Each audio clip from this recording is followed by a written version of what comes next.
A Bíblia diz, no livro de Êxodo, no capítulo 40, nos versículos de 1 a 38.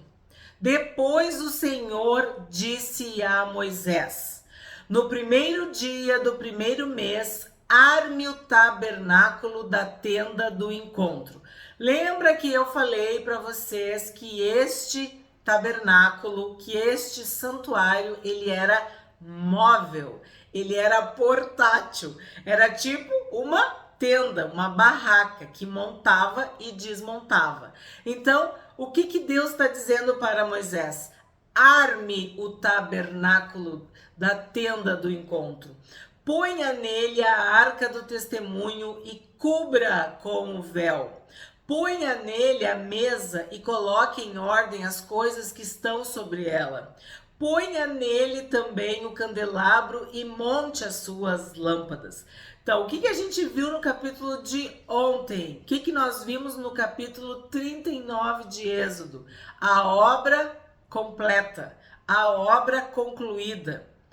Moisés examinou tudo e abençoou. Agora Deus está dizendo: arme o tabernáculo, monta, faz tudo como tem que ser feito, vai colocar tudo no seu lugar.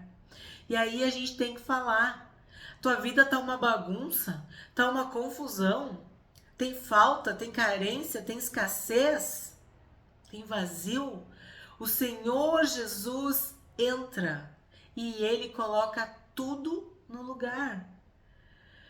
Na presença de Deus há plenitude de alegria e delícias perpétuas. Então, quando Deus está dizendo, ó, ponha nele, sublinha, aquela hora de pegar a caneta e sublinhar. Quem enche todas as coisas? Quem completa todas as coisas? O Senhor Jesus. É por Ele, porque dele, por ele, para ele são todas as coisas. Se tem algo que faz sentido, é a presença do Senhor Jesus nas nossas vidas. Se tu tem um vazio, pode ter certeza, a plenitude, a completude vem da presença do Senhor Jesus. Então, ponha nele a arca do testemunho, ponha nele a mesa e olha, em ordem. Jesus coloca a nossa vida em ordem. Tudo que estava de perna pro ar vai ficar no lugar certo, na ordem. 5. Coloque o altar de ouro para o incenso diante da arca do testemunho e pendure o cortinado da porta do tabernáculo. Ali falava das lâmpadas, né? Luz. Quem é que ilumina as nossas trevas? Quem derrama a luz sobre as nossas trevas é o Senhor Jesus. Coloque o altar do tabernáculo. Coloque o altar do holocausto diante da porta do tabernáculo da tenda do encontro. Põe a bacia entre a tenda do encontro e o altar e encha-a com água. Quem é a água da vida? Senhor Jesus. Depois arme o átrio ao redor e pendure o cortinado à porta do átrio. Tudo faz sentido, tudo se completa, tudo se encaixa, tudo é perfeito na presença de Deus. 9. Pegue o óleo da unção e unja o tabernáculo e tudo que nele está, e consagre-o com todos os seus pertences, e será santo. Então, olha a importância. Tu tem que ungir o tabernáculo. Nós somos o tabernáculo. Nós somos o santuário. Nós somos a habitação preferida, predileta do Espírito Santo. Nós somos a morada do Altíssimo. O Espírito Santo habita em nós. Então nós somos ungidos, consagrados, santos e santificados. Pegue o óleo da unção. Tudo na nossa vida tem que ser ungido. Nossa palavra tem que ser ungida. Nossos olhos têm que ser ungidos. ungidos. Se os nossos olhos forem bons, todo o nosso corpo vai ter luz. Os nossos pensamentos têm que ser ungidos, renovados. Consagre-o com todos os seus pertences e será santo. Consagrar é oferecer para Deus. Sacrifício para Deus. O nosso culto racional, esse sacrifício vivo diário, essa renúncia, esse não para as nossas vontades, para a nossa carne. Nós buscamos o espiritual de Deus e isso é diariamente, é um exercício. E quem que nos ajuda na nossa fraqueza, na nossa limitação? O Espírito Santo de Deus. Por isso nós precisamos ser ungidos, consagrados. 10. Unja também o altar do holocausto e todos os seus utensílios e consagre o altar. E o altar se tornará santíssimo. A nossa vida é um altar de louvor e adoração a Deus. Nós temos que ter esse entendimento. 11. Depois unja a bacia e o seu suporte consagre-a. 12. Faça com que Arão e seus filhos se aproximem da porta da tenda do encontro e mande que se lavem com água. Pois bem, como nós vamos chegar na presença de Deus em pecado? Seremos fulminados, consumidos, destruídos, mortos pela santidade do Senhor.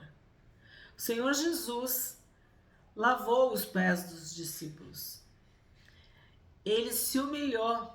Quem lavava os pés era o escravo mais escravo, era o criado mais humilde da casa que tinha essa função, essa tarefa. E o Senhor Jesus dá este exemplo de humildade, lavando os pés dos discípulos. Onde que tu anda? Por onde que tu anda? Tu tem que ter os teus pés lavados. Aqui tá bem claro, ó. Arão e seus filhos tinham que se lavar. E nós vimos a importância de lavar as mãos e os pés. Eles tinham esse entendimento que eles estavam adentrando no santuário, num lugar santo, na presença de Deus. Que é o mesmo discernimento que nós temos que ter. De que a gente não está brincando. Não.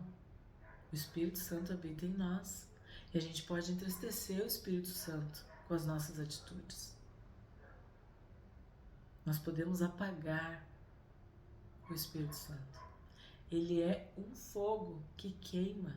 É uma chama viva, acesa. Ele é a alegria. Nós fomos ungidos com óleo de alegria. A alegria do Senhor é a nossa força.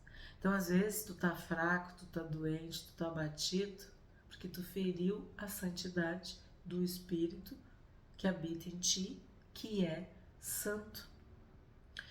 Então, nós devemos nos lavar. Quem que faz essa lavagem, essa limpeza, essa purificação? É o Espírito Santo, é a palavra de Deus. O Espírito Santo nos ensina, nos aconselha, nos constrange.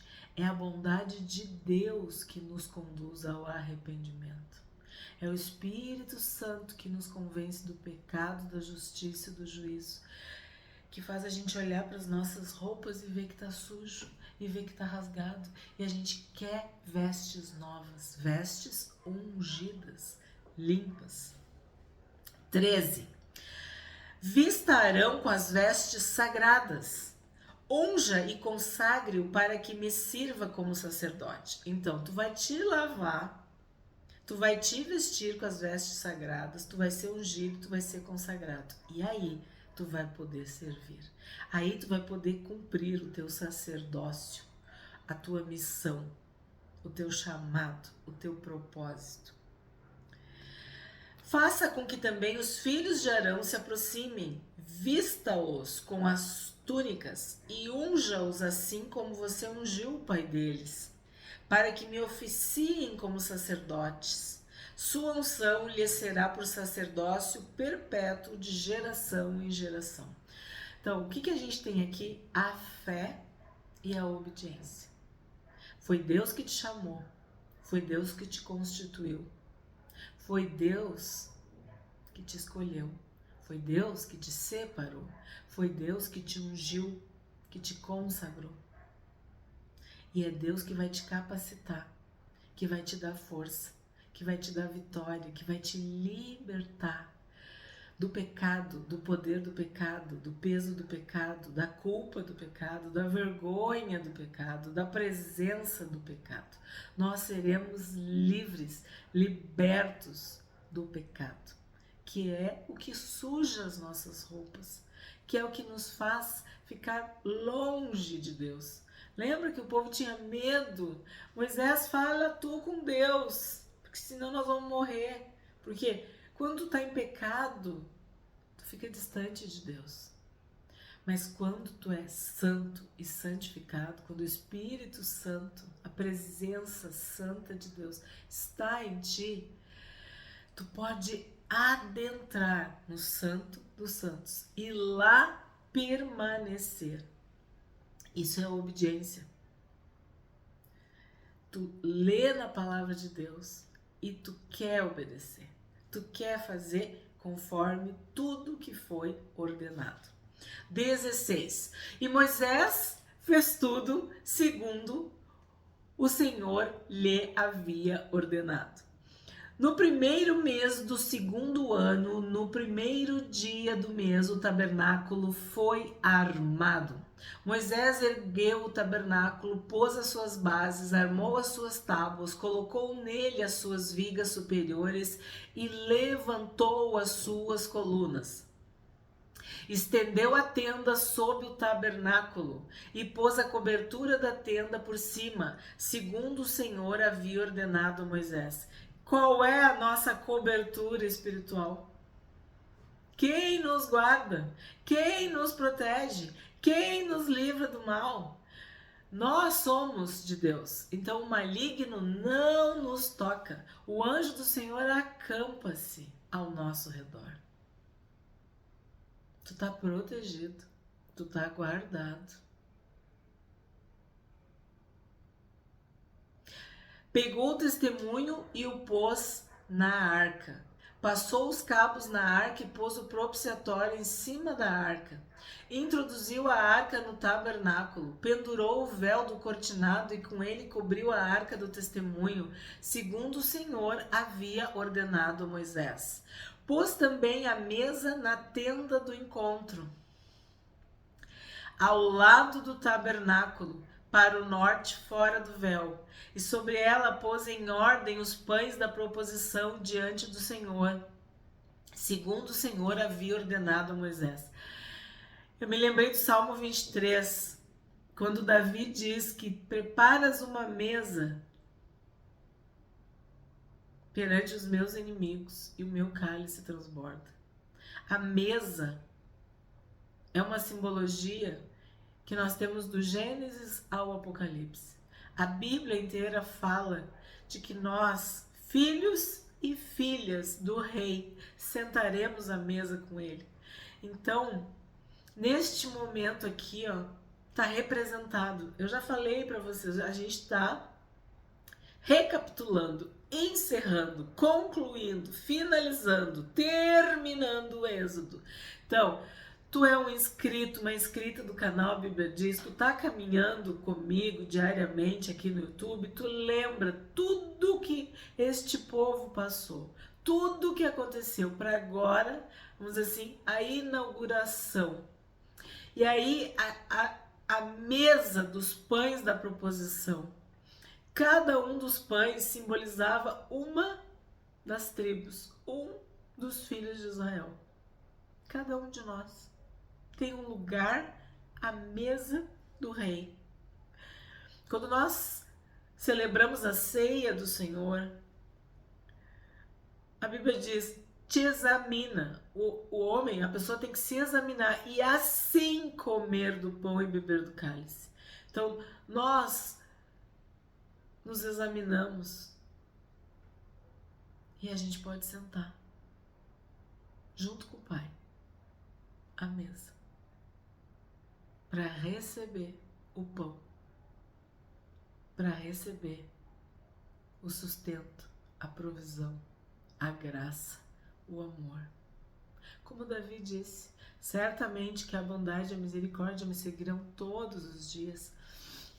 O Salmo 23 é um dos textos bíblicos mais conhecidos, até por pessoas que não têm o Senhor Jesus, que não seguem a Bíblia, mas ele toca profundamente. Porque o que ele diz? Preparas-me uma mesa na presença dos meus adversários, unge a minha cabeça com óleo e o meu cálice transborda. Bondade e misericórdia certamente me seguirão todos os dias da minha vida e habitarei na casa do Senhor para todo sempre. Então, nesta figura do santuário, da casa do Senhor, da presença do Senhor, nós habitaremos para sempre. Nós estaremos para sempre com o Senhor. Então, tu pode, pelo sacrifício de Jesus, pelo sangue de Jesus, pelos méritos de Jesus, pelo amor que Jesus demonstrou por cada um de nós ao derramar o seu sangue, sentar à mesa com o Rei. Sentar à mesa com o Pai, se alimentar do pão vivo que desceu do céu.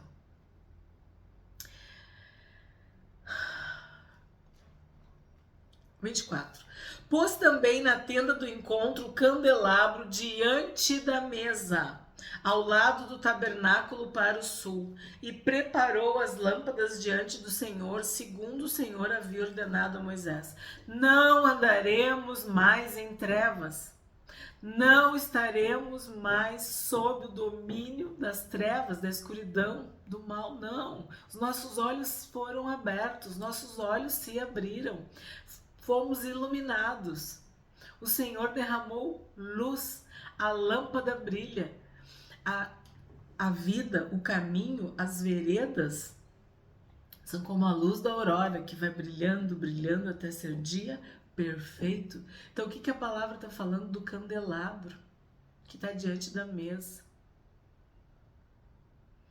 Pôs o altar de ouro na tenda do encontro, diante do véu, e acendeu sobre ele um incenso aromático, segundo o Senhor havia ordenado a Moisés.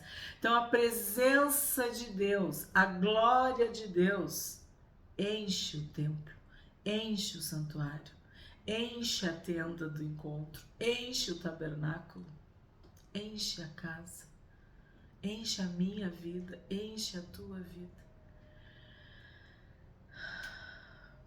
Pendurou também o cortinado da porta do tabernáculo, pôs o altar do holocausto à porta do tabernáculo da tenda do encontro e ofereceu sobre ele holocausto e oferta de cereais, segundo o Senhor havia ordenado a Moisés.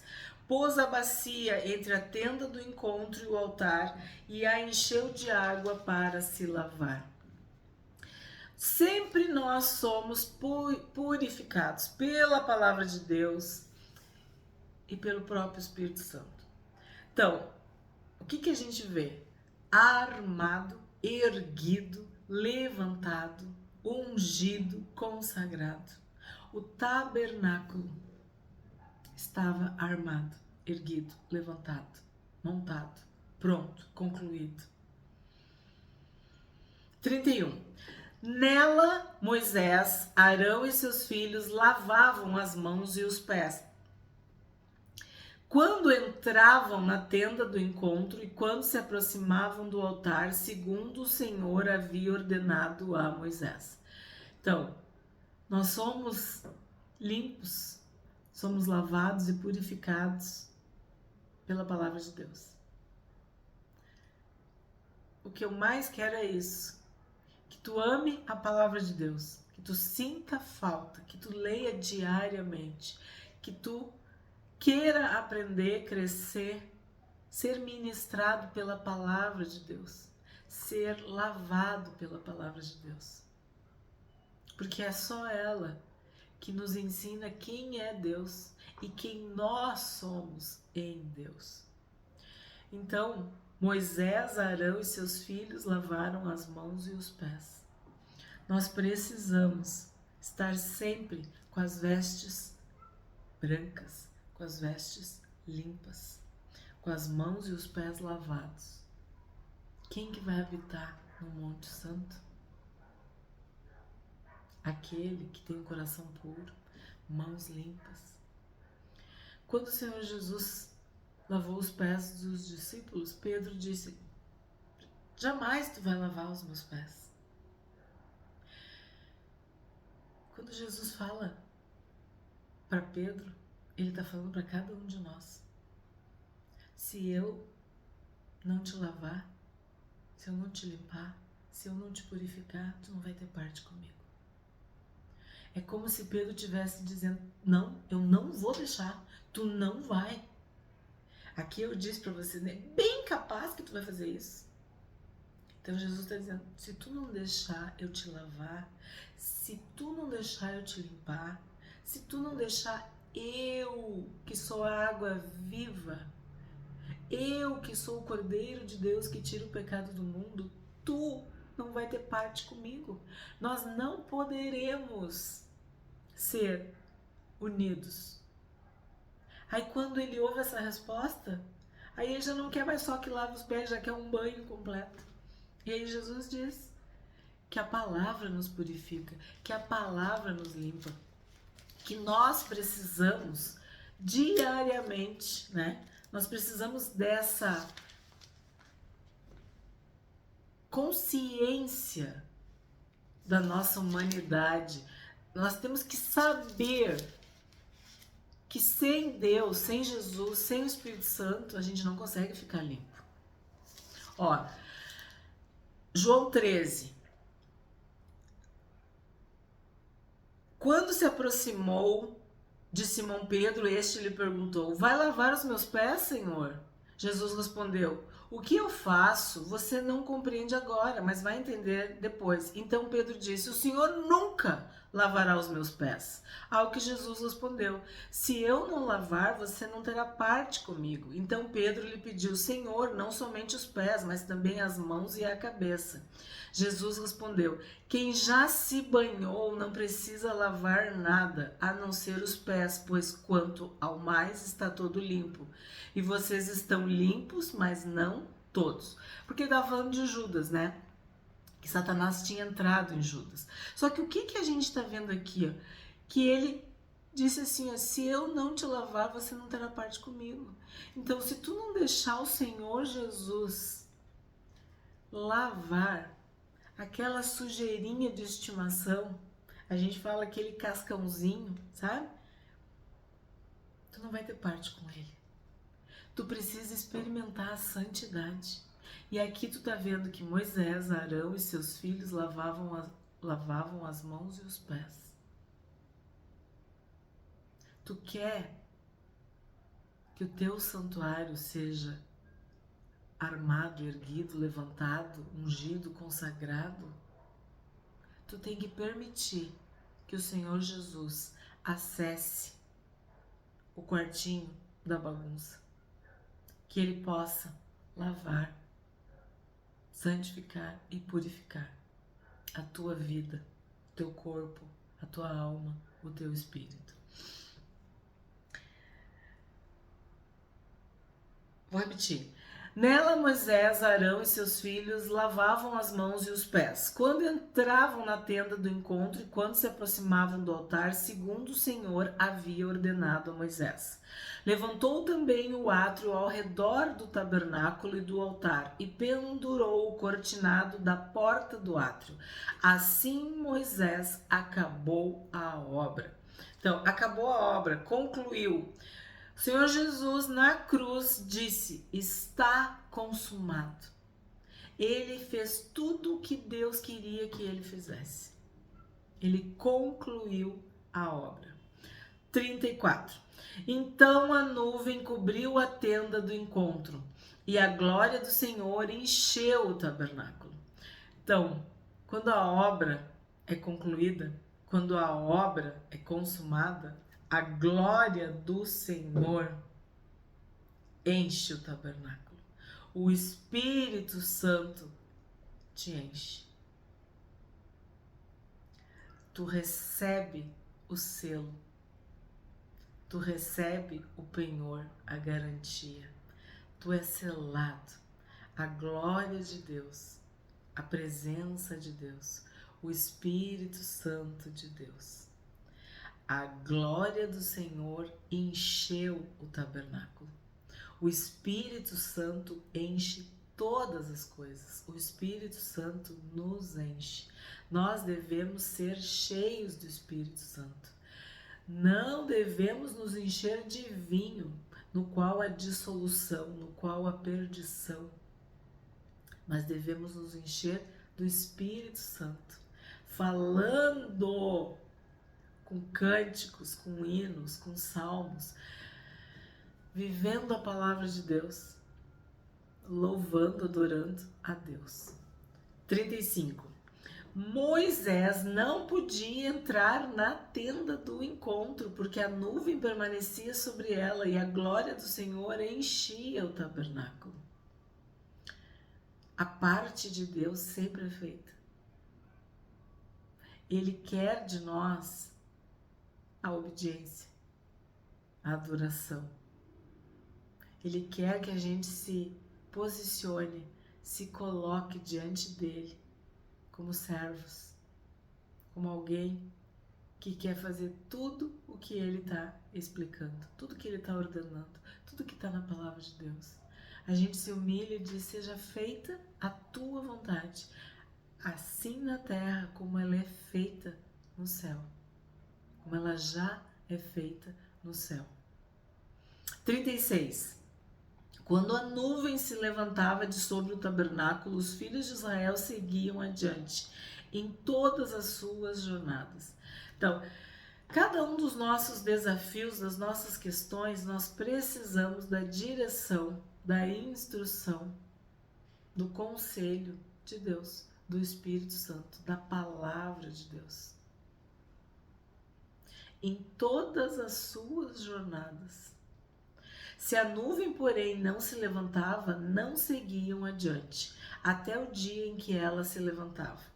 De dia a nuvem do Senhor repousava sobre o tabernáculo, e de noite havia fogo nela, à vista de toda a casa de Israel, em todas as suas jornadas. Então, de novo, a presença de Deus é real nas nossas vidas, de dia e de noite. Tu pode confiar que tu nunca mais vai experimentar a solidão. Tu nunca mais vai ficar sozinho. Tu vai ter um protetor, um amigo, um rei, um Senhor. Nós chegamos ao final do capítulo 40. Nós chegamos ao final do livro de Êxodo. Eu agradeço a companhia de vocês. Eu agradeço pela vida de cada um dos inscritos e inscritas do canal A Bíblia Diz. Terminamos Êxodo, o segundo livro do Pentateuco. Nós já temos uma playlist sobre Gênesis. Agora, com este capítulo de hoje, nós concluímos a segunda playlist. Agora temos 2 livros completos. Gênesis de 1 a 50, Êxodo de 1 a 40. Tu pode acessar a playlist Gênesis, a playlist Êxodo. 2 livros escritos por Moisés, os 2 primeiros livros do Pentateuco. Eu te convido a pegar na minha mão e não soltar, que a gente possa continuar estudando os livros do Pentateuco, que nós possamos continuar nesta jornada dos filhos de Israel, vendo tudo que Deus está fazendo na vida deles, no terceiro livro do Pentateuco, que é Levítico. Nós vamos estudar palavra por palavra, versículo por versículo, capítulo por capítulo. Mas o principal é que nós possamos estar juntos, compartilhando diariamente o que a Bíblia diz aqui no YouTube. Muito obrigada! Espero vocês amanhã.